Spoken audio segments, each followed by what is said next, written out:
छोड़ी से बेसी मोगी पकड़ाई। चलो हो दिन कल जोगी रे भाई, छोड़ी से बेसी मोगी पकड़ाई। कृष्णा रिकॉर्डिंग स्टूडियो सूरत। छोड़ी से बेसी मोगी पकड़ाई। दिन दोपहर राते अन्हारे छोड़ा के साथे मजा उठाए। दिन दोपहर राते अन्हारे छोड़ा के साथे मजा उठाए। चलो हो दिन कल जोगी रे भाई, छोड़ी से बेसी मोगी पकड़ाई। चलो हो दिन कल जोगी रे भाई, छोड़ी से बेसी मोगी पकड़ाई। दिन दोपहर राते अन्हारे छोड़ा के साथे मजा उठाए।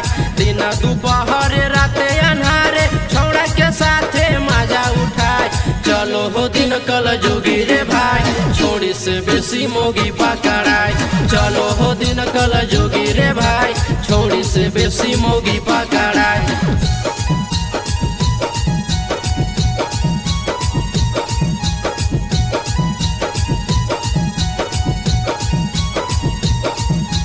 चलो हो दिन कल जोगी रे भाई, छोड़ी से बेसी मोगी पकड़ाई।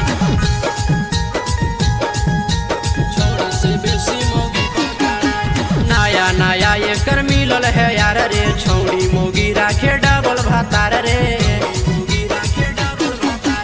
नया नया एकर मिलल है यार रे, छौड़ी मोगी राखे डबल भातार रे।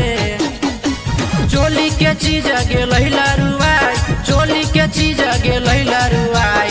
चलो हो दिन कल जोगी रे भाई, छोड़ी से बेसी मोगी पकड़ाई। चलो हो दिन कल जोगी रे भाई, छोड़ी से बेसी मोगी पकड़ाई।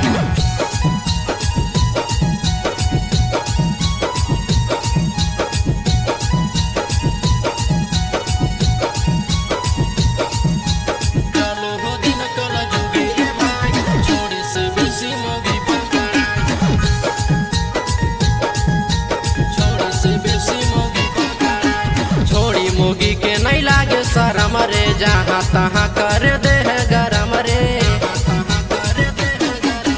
छोड़ी मोगी के नहीं लागे शरम रे, जहाँ तहाँ कर दे है गरम रे। टाइगर नीराजावा मजा उठाए, टाइगर नीराजावा मजा उठाए। चलो हो दिन कल जोगी रे भाई, छोड़ी से बेसी मोगी पकड़ाई। चलो हो दिन कल जोगी रे भाई, छोड़ी से बेसी मोगी पकड़ाई।